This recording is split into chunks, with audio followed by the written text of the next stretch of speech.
The second day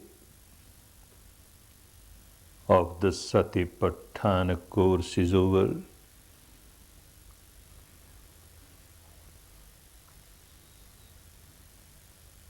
This evening, let us go through this discourse and understand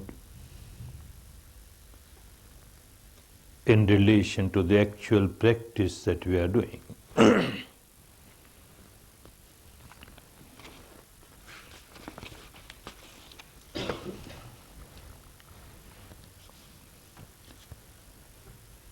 The name of the discourse is Satipatthana Sutta.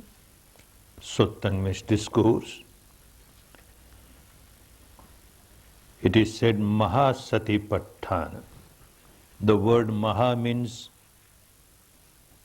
great, big. That means there is something smaller than this. And yes, there is another discourse given by Buddha on Satipatthana, which is smaller than this discourse. This discourse is Maha, bigger, because it deals with some more subjects in detail. Therefore it is called Satipatthana. Sati is awareness, a very important faculty of Dhamma, as we discussed yesterday. Sati is one of our indriyas, a faculty which one has to master, to develop in Dhamma. Sati is one of the bala, the forces, the strength, which one must develop to master Dhamma. Sati is one of the factors of enlightenment, which one has to develop to get fully enlightened.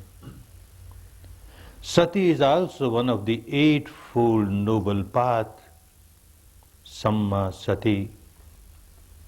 Sati plays a very important role in the practice of Dhamma. The literal meaning of the word Sati is, and very commonly used nowadays in other languages of India, present languages of India, as Smriti, which means memory, remembrance. But when you practice Vipassana, there is no memory involved. You are not remembering something of the past. Here what you have to remember is, remember your object of meditation. That means the reality within the framework of the body, the reality pertaining to mind and matter. You should always remember that your mind does not wander away from this reality. That is, in that sense you can say remembrance. But in a better way of understanding, let us say Sati means awareness, and this is what it is. You are aware. You can't be aware of the past, you can't be aware of the future. You can be aware of the present, the reality of this moment as it is. This is Sati. Patthana, one gets established. The word pa says extensively. You get established extensively. What extensively? That means it is not mere awareness. Along with that awareness, there is element of panya, element of wisdom. You are not merely aware of the truth pertaining to mind and matter, you are also aware of the nature of this truth pertaining to mind and matter, how it keeps on arising, passing away, arising, passing away, how it is a source of misery, how it is no I, no mine, how it is substanceless. All that has not to be understood merely at the intellectual level. with direct experience. And therefore, Patthana, Panya, the Bhavanamaya Panya is there. With your own direct experience, you develop your awareness with the wisdom which makes you understand the reality in its true nature, not just as it appears to be, not just as it seems to be, but in its true nature, and that is why it is Maha Satipatthana Sutta. And the discourse starts, Evam me sutam. This is what was heard by me. This was heard by me. These are not the words of Buddha. Somebody else says, this was heard by me.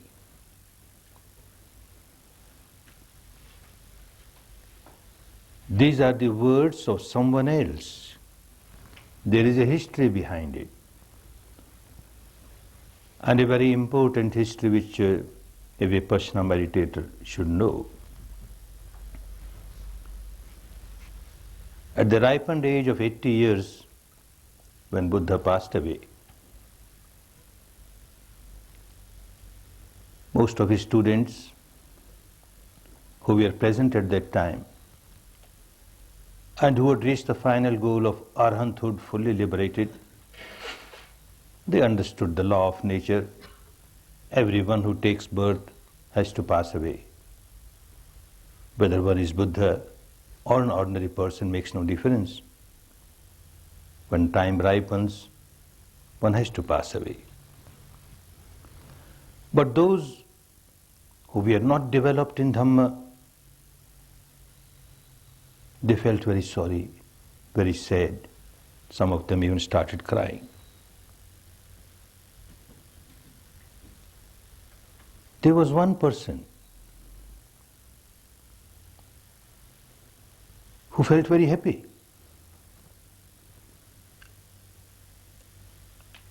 An old monk, in age old, not in wisdom, he felt very happy.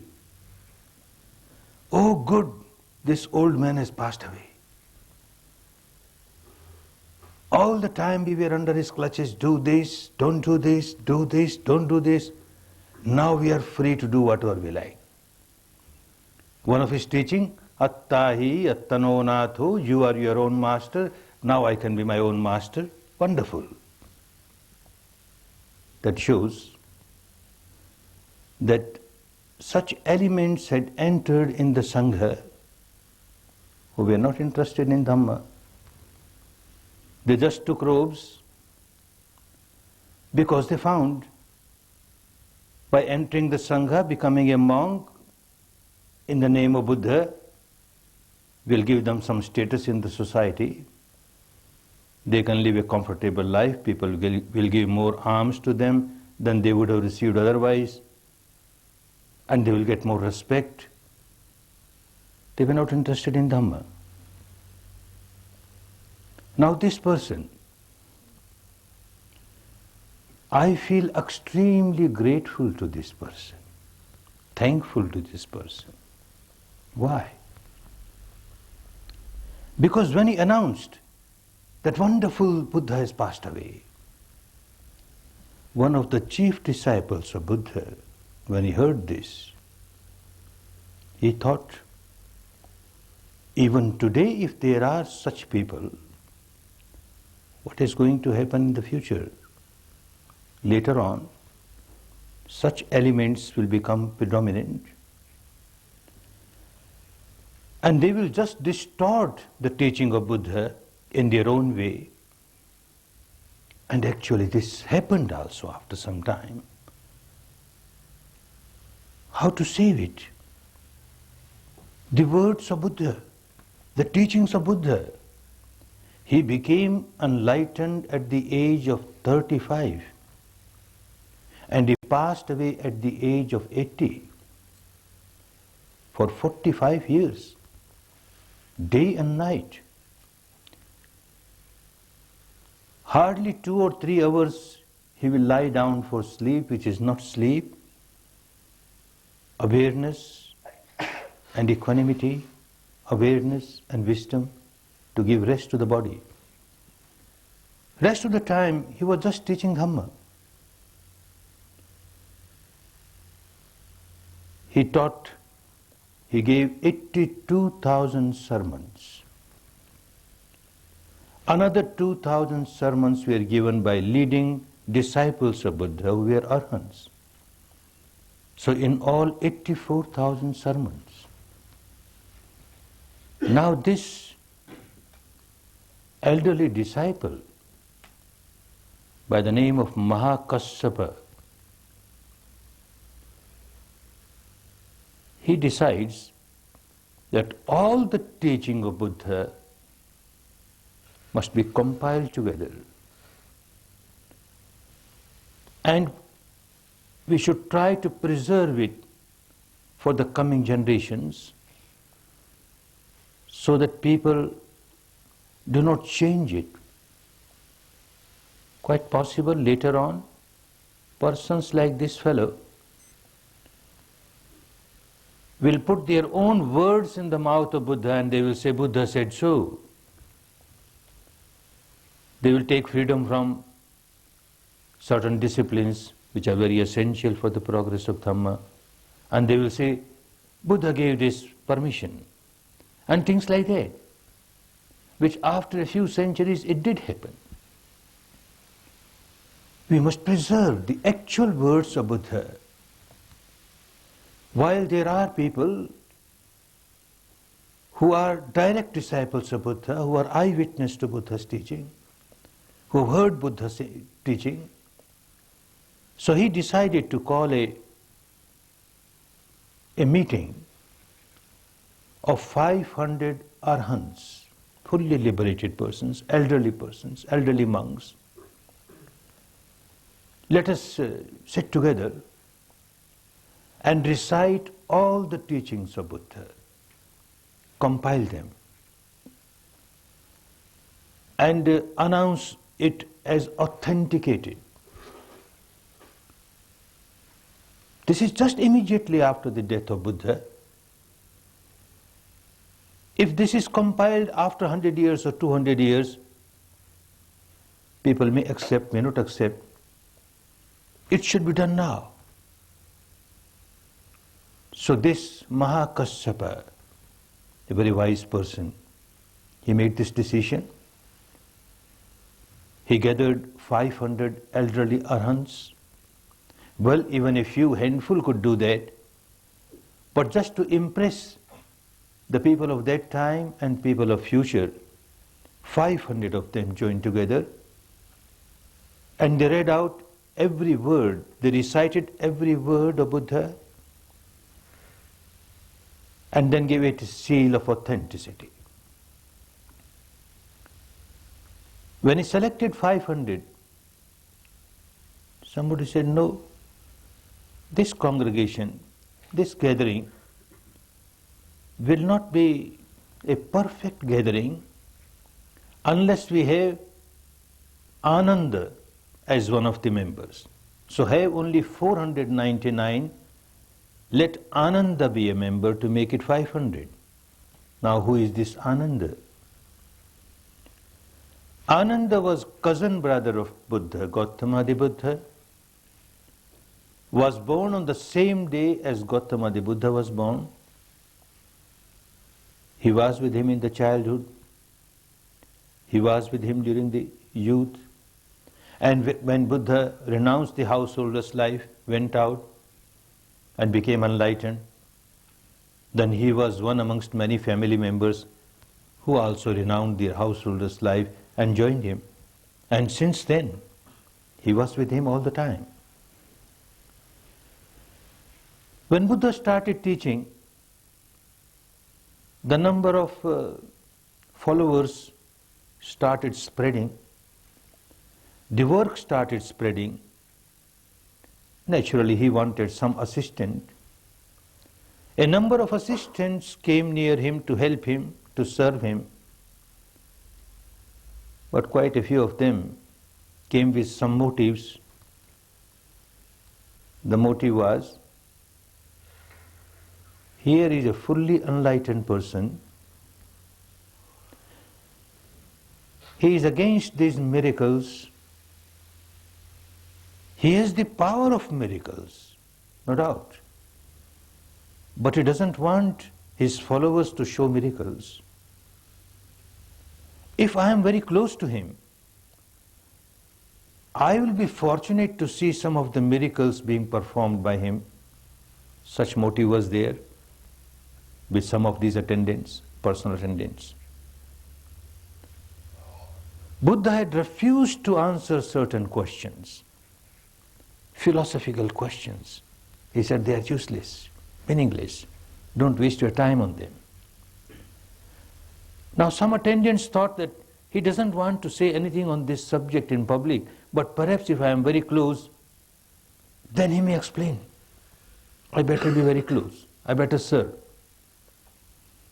Such people could not stay with him longer.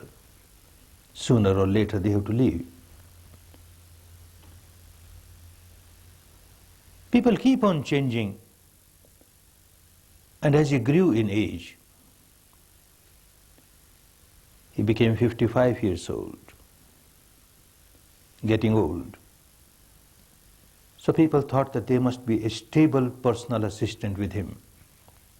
He also accepted, yes, some responsible, stable personal assistant, a private secretary is necessary. Many of the elderly monks were very eager to take that post to serve him so closely. But Buddha had a liking towards Ananda. And Ananda is mum, he doesn't say a word. People know that if Ananda says yes, Buddha will accept him. Ananda does not say yes. When they persuaded him, he said, I have got my terms. If Buddha accepts my terms, then I will be his personal assistant. Somebody putting terms before Buddha to be a personal assistant. What are your terms? He put up some 7 or 8 terms, and out of that one was very healthy terms, very wholesome terms. One of that was that whenever you give any discourse anywhere, if I am present, perfectly all right. If by any reason I am not present and you give a discourse, then when you come back, you must repeat that discourse to me. Buddha accepted all his conditions, including this. So from the age of 55 to the age of 80, 25 years, every discourse that Buddha gave was heard by this person, Ananda. Even the discourses before that also were heard by him, but these 25 years, he was like a shadow with Buddha. Every discourse was heard by him. And here was a wonderful person. He had such a wonderful faculty from some of his good paramis of the past, and also due to his practice of this life, he had developed the faculty of memory. He hears something once, enough. It is like tape recorded, what you are doing here. It is like computerized. Any time you ask anything, he will just repeat, word to word. This was his wonderful faculty. So people said, if Ananda is not there, something is missing. He should be there. But he can't be there because this is a gathering of arhants. And he is not an arhant. Understand, Ananda served Buddha for 25 years, so close to him. Ananda was his cousin brother, so close to him. Ananda was his great devotee, so close to him. And yet he could not become arhant. He was only Satipatthana, the first stage of liberation, when one experiences the Nibbanic stage, the stage beyond mind and matter for the first time. Very important stage, but still, it is the first stage of liberation. After that you have got higher stage, Sagdagami. You got higher stage than that, Anagami. And then you have the highest stage of Arhat. And here he is, having reached only the first stage. This again, for us to understand that Buddha cannot liberate anybody. Each individual has to work out one's own salvation. He had no time. He was just serving Buddha all the time. He could not progress. Although he knew Dhamma perfectly well, not one, not two, thousands of persons whom he taught became Arhants. And he himself was not Arhat. And in this gathering, how can a non-Arhat be there? So Mahakassapa goes to him and tells him, well look, Venerable Ananda, you were very busy serving Buddha. Now Buddha is no more. You know the technique so well. Because your own disciples have reached the stage of Arhathood. Now you've got so much time. Why not work? Become Arhat. So that you can come in our gathering, join our gathering. This is the aim that we have of this gathering. And you will be a very great asset to it. Ananda was very glad, wonderful. Yes, I didn't have much time before, now I've got time, nothing else. All time is there at my disposal. Wait for a few days. I will practice. I will become Arhat and join you. And he started working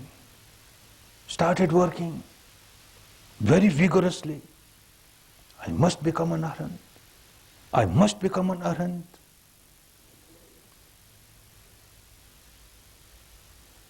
When he was teaching others, he used to say, don't develop ego. This ego is dangerous for you. It will be a big obstacle. And when he practices himself, this ego becomes important. I must become Arhat. I must become Arhat. Many a time the teacher forgets what he teaches others. When he practices himself, he forgets his own teaching, and this is what happened. He didn't move an inch. Now tomorrow they have to start this conference. And Mahakassapa comes to Ananda and tells him, well look, we have waited so long. We can't be waiting. There are 499 persons waiting for the conference to start by tomorrow morning. You are Arhat or no Arhat? If you are no Arhat, I take somebody else. I will start my work.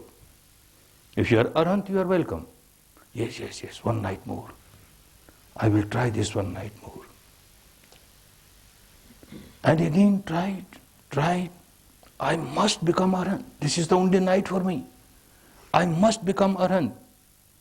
The first part of the night, the middle part of the night, the last part of the light passes away.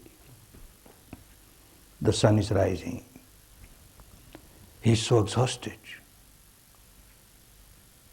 He doesn't cry. At least this good quality. He is not successful. And that much he knows that one should not cry when one is not successful. He accepts the fact. Well, I accept the fact. I am not an Arhat. Now let me take rest. I am not an Arhat. I am just a Sotapanna. A Sotapanna. He was with the reality of this moment as it is. When he was aiming for something to become Arhat, his mind was always in the future, not in the present. And now I am not a Arhat. He accepts this reality. I am just a Sotapanna. I am taking rest. I am taking rest. And observing the sensations inside arising, passing, arising, passing. This is the way of taking rest for good meditators. I am taking rest. And before his head could reach the pillow, he was an Arhat. How much effort, if you make overexertion, then you lose the balance of your mind. Middle path. Neither there must be one extreme of laxity that you don't do anything, nor your effort must be so extreme that you lose the balance of your mind. And Ananda becomes a Arhat, and he joins the conference. Now questions are asked to Ananda. What did Buddha say? All the teachings of Buddha were compiled and the 3 divisions were made. That is why they are called Tipitaka. Ti means 3. Pitaka means baskets. In those days the books were kept in baskets. So these 3 groups of the teaching of Buddha. The one is Sutta Pitaka, where is long or short discourses to the public were accumulated, compiled. Then Vinaya Pitaka, his discourses specially to the monks, the nuns, about their discipline, about their sila. For householders, 5 sila, good enough. But for a monk, for a nun, over 200 silas. And this is what this old man resented. Oh, so much restriction on us. All those instructions to the monks, to the nuns, were compiled in Vinaya Pitaka. And then the 3rd, called Abhidhamma, higher Dhamma. Dhamma, law of nature, the truth, deeper truth, which it is not easy to understand by ordinary person. One has to meditate very deeply to understand it. This is an analytical study of the entire mind-matter phenomena, the entire field. In such detail it is explained in Abhidhamma, starting from the apparent truth to the ultimate truth. All the details of the reality pertaining to the matter, all the details of the reality pertaining to the mind, all the details pertaining to the reality pertaining to the mental factors, the mental concomitants, the mental contents. The matter in the language of those days was called rupa, the mind was called chitta, and the mental contents, chetasika, fully explained how they interact, how one starts influencing the other, how the matter stimulates the arising of the mind, how the mind stimulates the arising of the matter, how the mind stimulates the arising of the mind, how the matter stimulates the arising of the matter. All these interconnections and the currents and cross currents going on deep inside are fully explained. They cannot be understood just by reading Abhidhamma. Only by the practice of vipassana at a very deep stage such things become clear. That is the 3rd Pitaka, Abhidhamma Pitaka. All these 3. So far as Sutta Pitaka and Abhidhamma Pitaka were concerned, Ananda was asked questions about that. So far as Vinaya Pitaka was concerned, another Arhat by the name of Upali, he was perfect in the discipline of monks and nuns, he was asked questions. Now this comes in the Sutta Pitaka. And Ananda says, this is what I heard. Evang me sutang. In many of these suttas, we find the suttas start with these words, Evang me sutang. This is what I heard. He heard directly from the mouth of Buddha. This is what I heard. And then he is good enough to give as a description of the situation in which this discourse was given, when it was given, to whom it was given, in what circumstances it was given, and how it was given. All that, a sort of preamble he gives that, and then the actual sutta starts. So now, that explanation as to where it was given. And he says, Ekang Samayang Bhagava. At one time, Bhagava means the enlightened one, the Buddha. Ekang Samayang Bhagava Kurusu Viharati. Viharati was living. The word Viharati is not used for ordinary lay people in the language of India. Viharati is used for very enlightened persons and even those who are on the path of enlightenment, like the monks, the nuns, or even lay people who are practicing Dhamma. This word is used, Viharati. So Buddha was at that time living, staying in Kuru. Kuru was one of the 16 states of northern India of those days. It is somewhere near today's Delhi, near Punjab, adjacent to Rajasthan, which is now called Haryana. A state which is now called Haryana was called Kuru in those days. And it was here that this discourse was given. Ekang Samayang Bhagava Kurusu Viharati.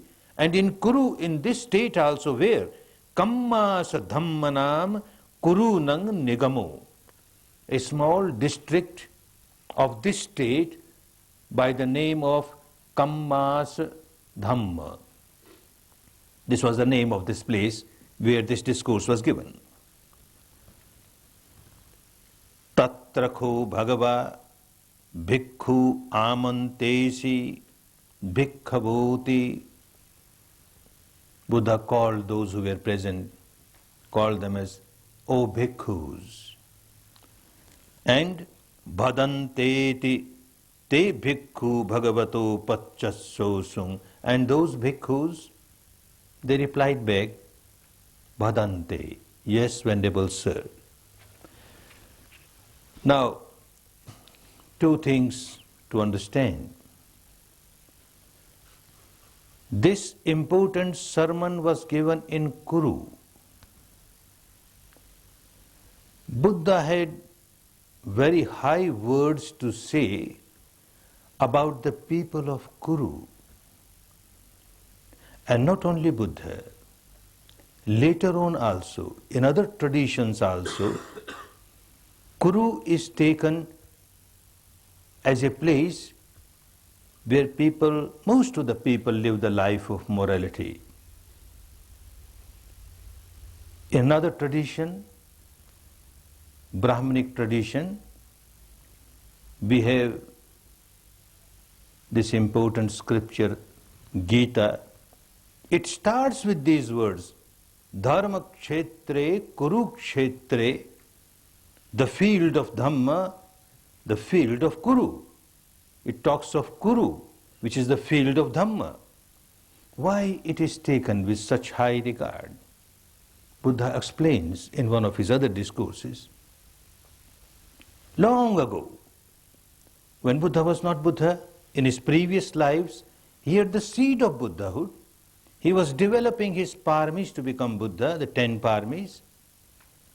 And from life to life, he was living a good life to develop his own parami. In one of the lives, he was king of Kuru. Now the people of Kuru, right from the king to the smallest person, they all observe Sila. Those were the days when what you call Pancha Sila now, the 5 precepts, what you call Sila Dhamma, the Dhamma of Sila, morality. In the language of those days of India, it was called Kuru Dhamma, the Dhamma of Kuru. That means the people of Kuru have got this nature. This is their nature. They live the life of morality. Everyone lives the life of morality, quite peculiar. At that time, the would-be Buddha, the Bodhisattva, was the ruler of this country, Kuru. And it so happened that one of the states of India of those days, which is today called Orissa, in those days it was called Kalinga, there was famine, drought, year after year, year after year. People became very miserable. And there was a belief that these famines come when people don't live the life of morality. And people don't live the life of morality when the ruler is not living the life of morality. So the elders of this state, this kingdom, went to the king, to the ruler, and said, "Sir, there is something wrong. Look, year after year, famine is there. Something should be done. Our people should live the life of morality. And this cannot happen unless you start living the life of morality. So take 5 precepts and let all the public, all the people of the state take 5 precepts and observe. And to take 5 precepts, it is important that it is taken from somebody who is perfect in 5 precepts. So from whom you should take 5 precepts, from whom we should take 5 precepts, we better approach the ruler of Kuru. He is a perfect person, and all his people, all his subjects, they are living the life of morality. The 5 precepts are there. So 2 ambassadors were sent to the kingdom of Kuru, 2 Brahmin ambassadors. They reached there and told the whole story to the ruler. "We are in difficulty. Please give us these 5 precepts. You write it on a slate, and we will take that, and on your behalf we will read out to the teacher, and then we will read out to all the people, and they will start practicing, and we will be out of misery." The king refuses. He says, "Yes, I have been living a perfect life of Sila, but there is one slight mistake which I committed, one slight mistake, so I am not perfect."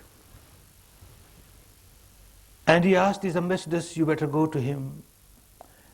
He asked them to go to his mother, elderly mother. She is perfect. They go to the mother. Mother says, "No, no, no. There is one little mistake I did in my life. You better go to the queen, the chief queen." And they go to the chief queen. And she says, "No, no, no, no. One little mistake I have done." Then go to the younger brother of the king. And then go to the prime minister of the state. Then go to this revenue minister of the state. Then you go to this chief priest of the state. Then you go to this chief officer of the state, revenue officer of the state. Then you go to the chief trader of the state, businessman of the state. And like this they went on, going to different, everyone says there was slight mistake in my life, slight mistake in my life. And coming down, the charioteer. Go to the charioteer. They went to the charioteer. He says, "No, some mistake." Then go to the watchman who takes care of the gate. Some mistake. Like this, from the king down, everybody are so very much careful about their precepts. And the mistakes that they have said, we won't go in all those details, it will take time, are so flimsy. Like for example, the king, he says, "I made a mistake." What mistake? He says, "Once I was showing my art of archery. I am wonderful in using the bow and the arrow, and I was just showing this to my people, my subject. And one arrow which I threw, it went and fell in the pond nearby. And when it fell in the pond, it went inside and didn't come up. It didn't come up." That shows it must have pierced some fish there, and with the weight of the dead fish, it remained. It didn't come up. Well, who knows whether really it pierced a fish, or it might have gone in the depth of the mud at the bottom and would not have come up, or some other obstacle. But he doubts, perhaps by my action, one fish would have been killed. And like that, people are so careful about their Shila. Now this is a country where from the past tradition, people are careful about their morality. So this discourse does not talk about morality. Morality base is there.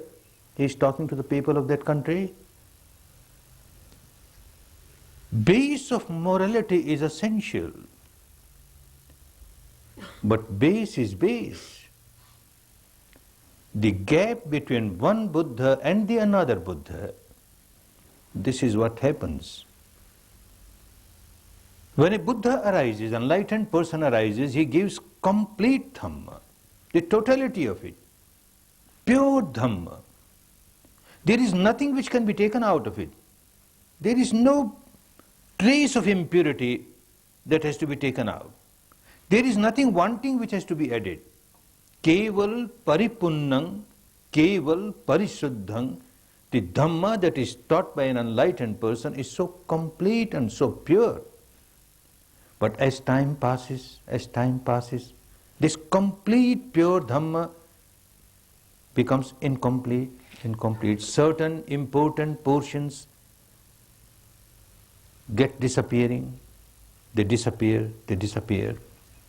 And the most difficult ones, they start disappearing earlier. The Panya starts disappearing. Vipassana starts disappearing. The Panya which remains is Panya, only intellectual Panya. People keep on talking about Panya, keep on talking about wisdom, but the practice, the Bhavanamaya Panya gets lost. The Samadhi, the purer part of Samadhi goes away. The concentration with some verbalization or visualization or imagination, that will remain. But the Samadhi which develops with the awareness of the reality, that passes away.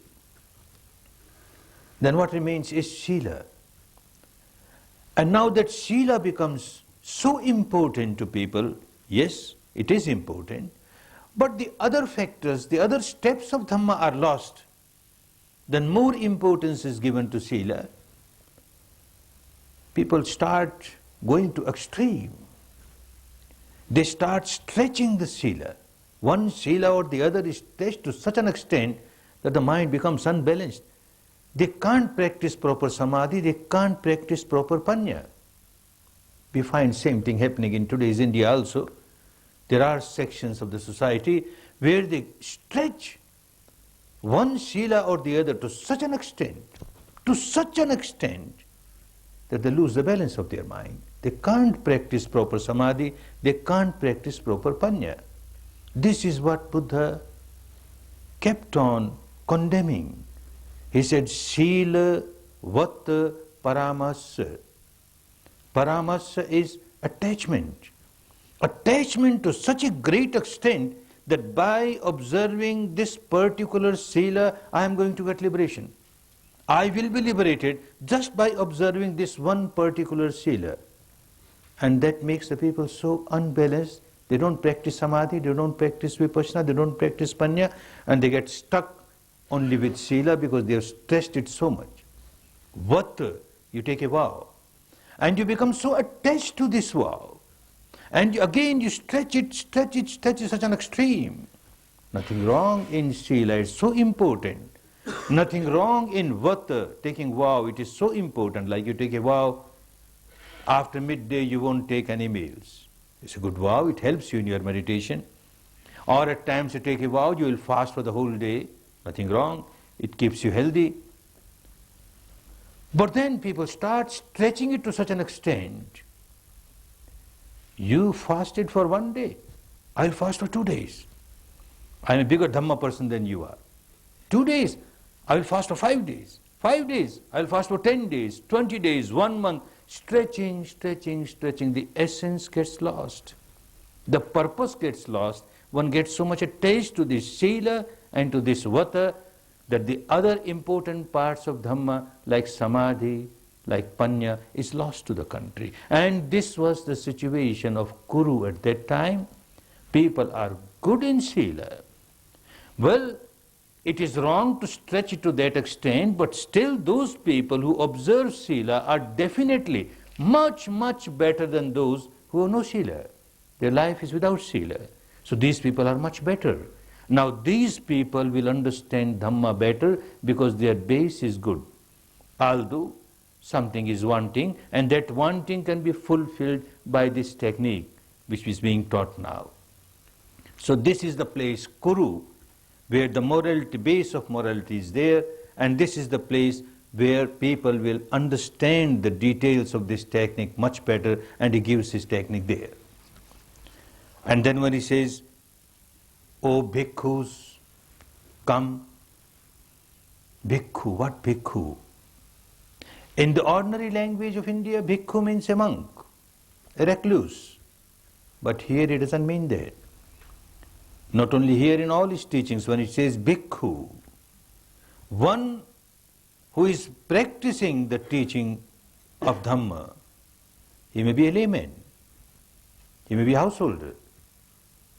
Anyone makes no difference.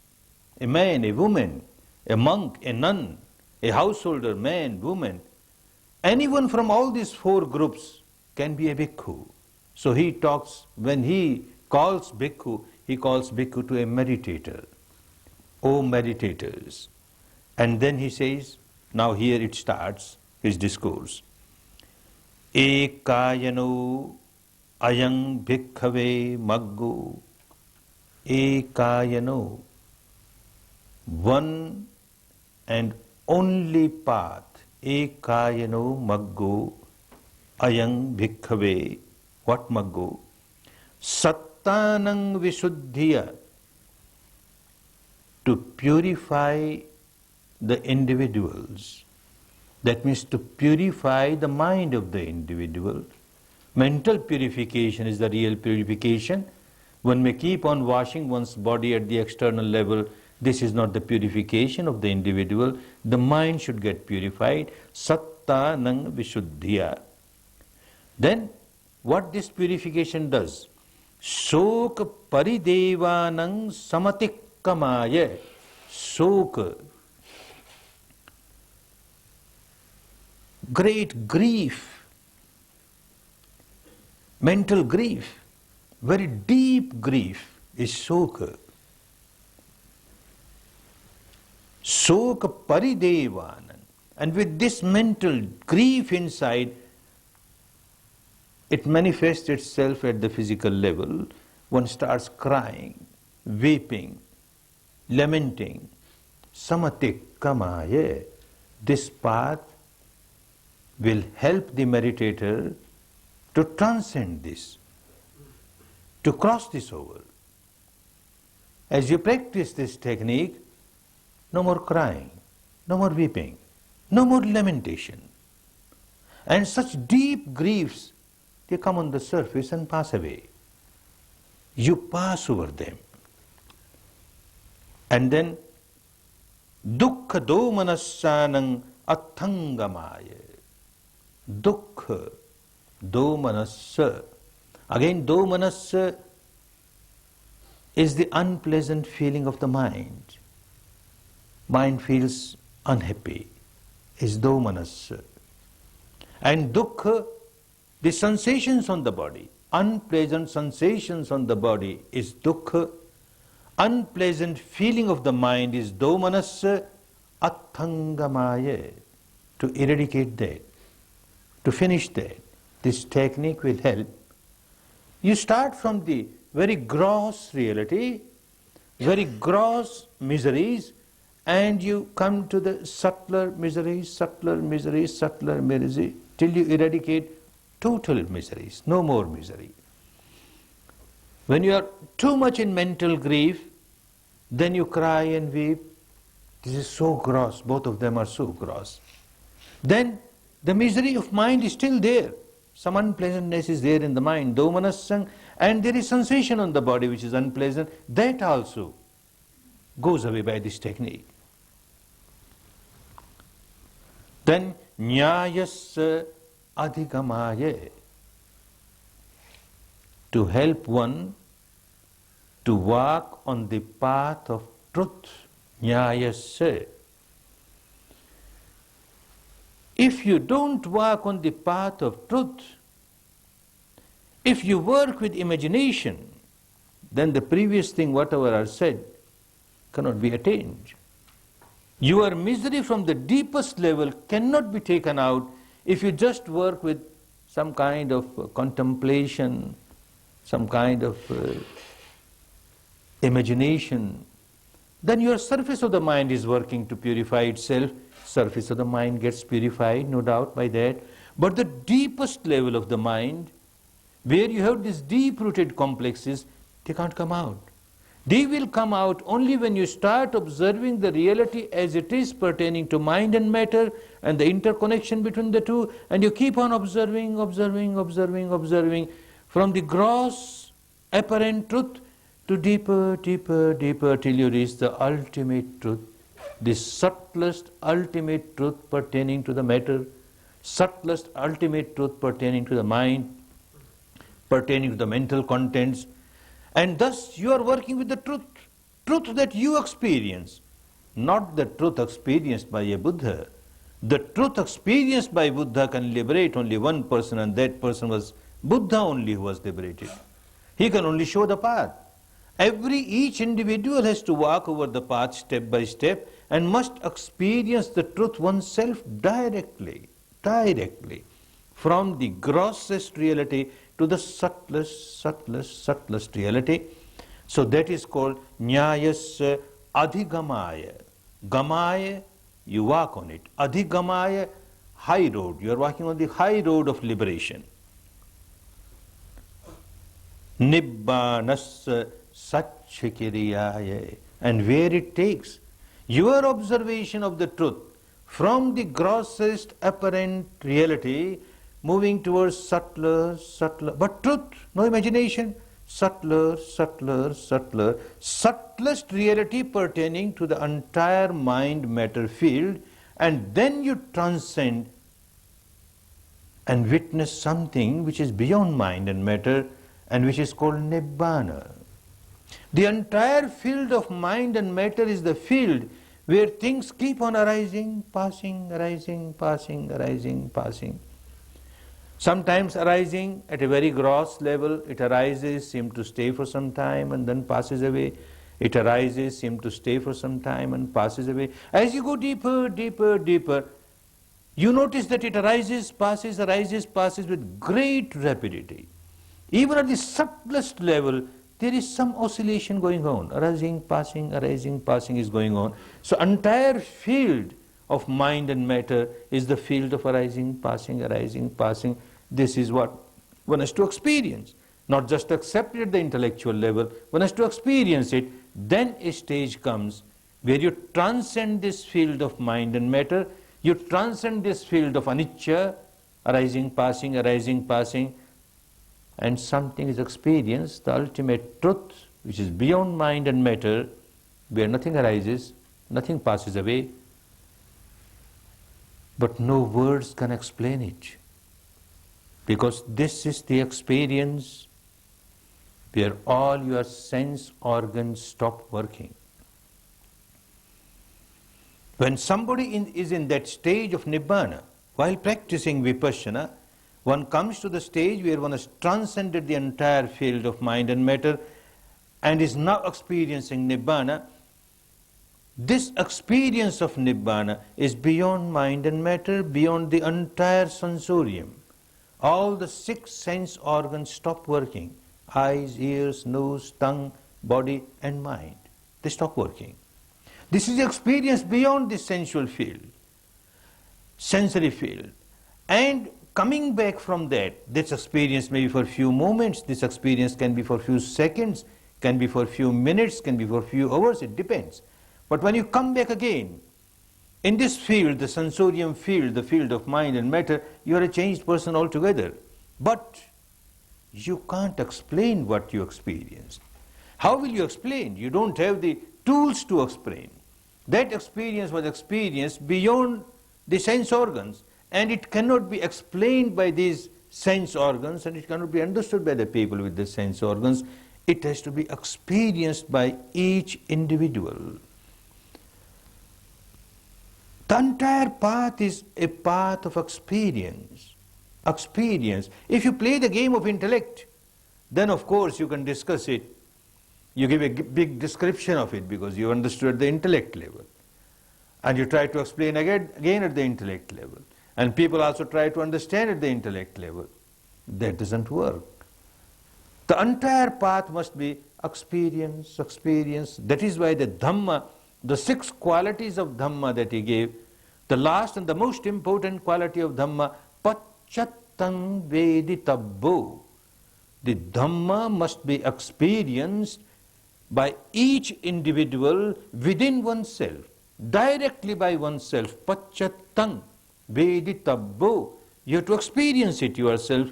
Vedana is experiencing, Veditabbo. You experience the truth within yourself, and as you start observing and feeling and experiencing the truth within yourself, from the grossest, you keep on moving, moving, moving, you explore the entire field of mind and matter, and then you experience something which is beyond mind and matter. So the entire field of observing the truth personally at the experiential level. Now when he says ekayano maggo, to people who are not walked on this path deeply, or who are not walked at all, outsiders, they will feel uncomfortable. What this person says, ekayano maggo, this is the only path. This is very narrow-minded outlook. There can be so many paths. Why only this path? Why he says this is the only path? But those who walk over the path, it becomes so clear. What is path after all? Law of nature is universal. Law of nature is not different for the followers of Buddha. Law of nature is not different for those who call themselves Hindus, or those who call themselves Christian, or those who call themselves Muslims. Law of nature is law of nature. And he wants us to experience the law of nature, to understand the law of nature, the truth, the law which is applicable to one and all, the Dhamma which is applicable to one and all, the nature, the characteristic. Like the characteristic of fire is to burn. Anyone who places his hand on the fire is bound to get burned. The fire will not discriminate. Fire will not see that the hand is of the hand of a Hindu or a Buddhist or a Christian or an Australian or a New Zealander or an American. Anyone who puts the hand on the fire is bound to get burned. I don't like burning my hand, so I better keep my hand away from the fire. This is law of nature. This is Dhamma. This is what it teaches. This is universal. Because the law is universal, therefore the path has to be universal. It can't be sectarian. And universal path can be only one, because the law is only one. Buddha or no Buddha, the law is law. It remains. Even when somebody does not become Buddha, the law of nature is there. It remains. Even when somebody becomes a Buddha, the law of nature is there. And even after Buddha, the law of nature is there. Like someone by the name of Newton discovered this law of gravity. Newton or no Newton, this law of gravity was there even before Newton, even at the time of Newton, even after Newton. It was good that somebody discovered it and placed before it. We make use of it. The law of relativity. Somebody by the name of Einstein found it out. It was there, whether Einstein or no Einstein. Even before Einstein, the law of relativity was there. At the time of Einstein and even after Einstein. Similarly, Dhamma is there. If this is there, this result is bound to come. Law of nature. If you do not want this result to come, then this should be avoided. Law of nature. Ekayano maggo. You keep this and this, and you don't want the result, not possible. Ekaino maggo in the sense that you follow the law of nature, and law of nature is one and only one. 2 parts of hydrogen, 1 part of oxygen. This results in moisture, in water. Law of nature. This is law, this is Dhamma. If there is no oxygen, in a planet there is no oxygen or no hydrogen, there is no water, no moisture. Law of nature.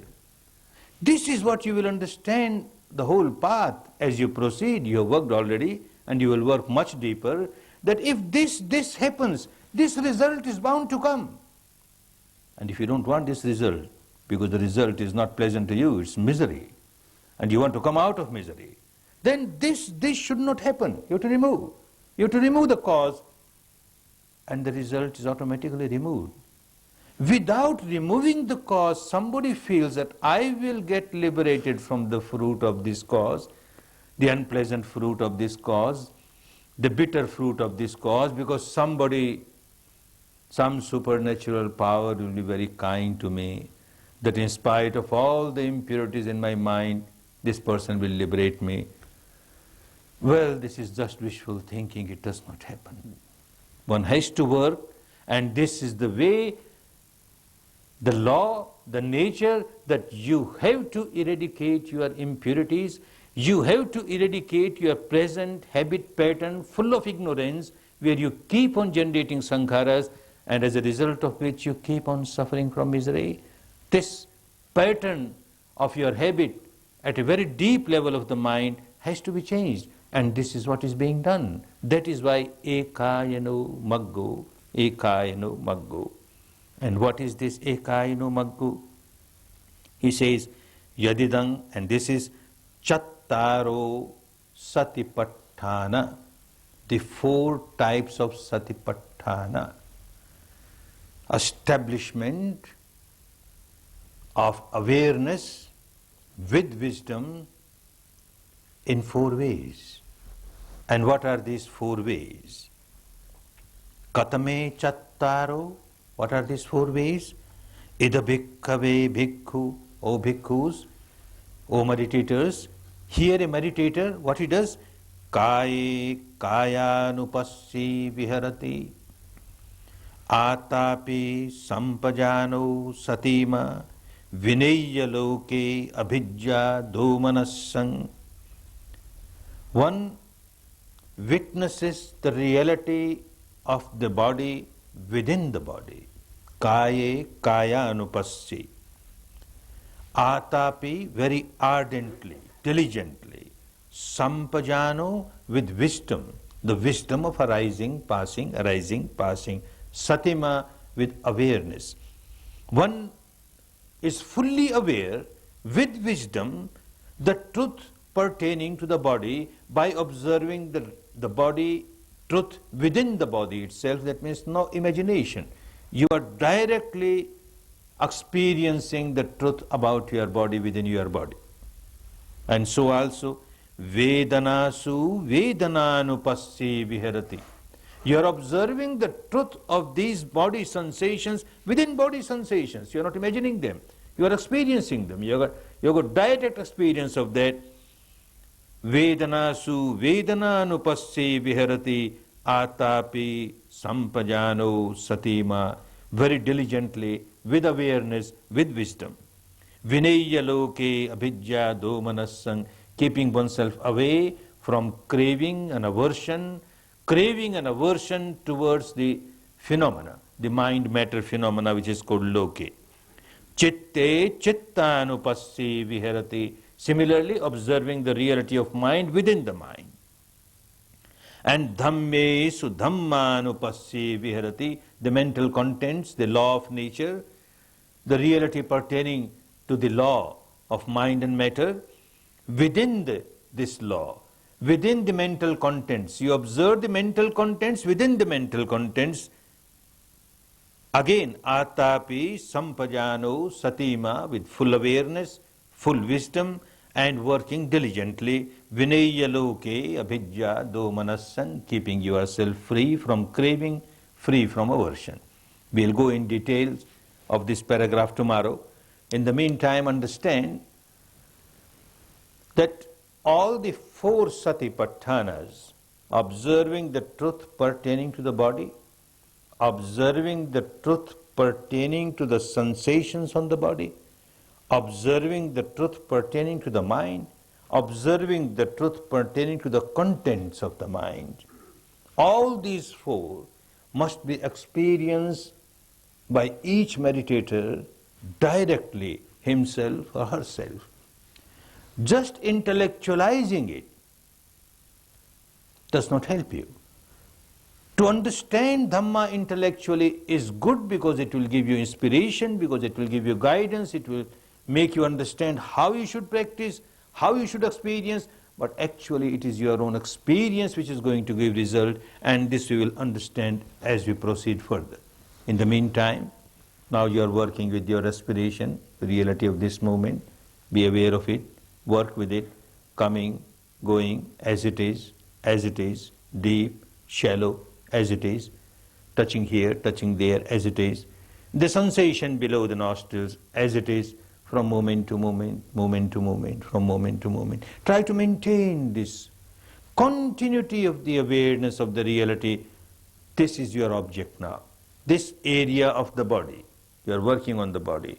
This area of the body, the reality that is manifested from moment to moment, from moment to moment, you are aware, you are aware, you are aware. Day and night you are aware, except the period when you are in deep sleep. Most of the time you will forget, and your mind will start wandering here and there. You can't help. But as soon as you realize the mind has wandered away, well, bring back. Just accept the fact, mind has wandered away. Don't generate a feeling of disappointment or depression when you find the mind has wandered away. Just accept, mind has wandered away. Now again, let me start. Start again with the breath coming in, going out, coming in, going out, deep, shallow, whatever it is, and the sensation on this area. You are aware of this area, you are aware of the breath coming in, going out, and proceed. You have been working on this, now you will work more seriously, more diligently. Time is very short, and you have come to a very serious course with all the atmosphere around you so serious, everybody is working so seriously, no disturbance of the new students. Make use of it. Make use of it, not obliging anybody else, for your own good, for your own benefit, for your own liberation. To enjoy real peace, real harmony, real happiness. May all of you enjoy real peace, real harmony, real happiness.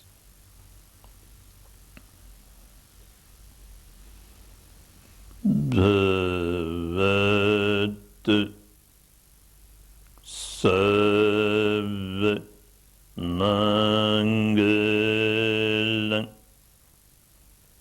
Bhavat Sarva Mangalam Bhavatu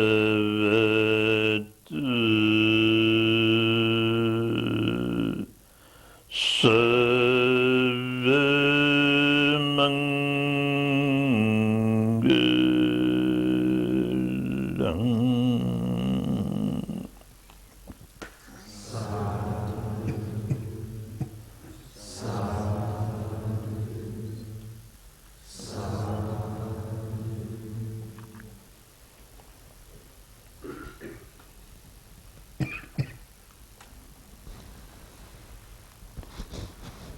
Take rest for a few minutes and take rest with awareness, and then come back and start working with awareness, with awareness.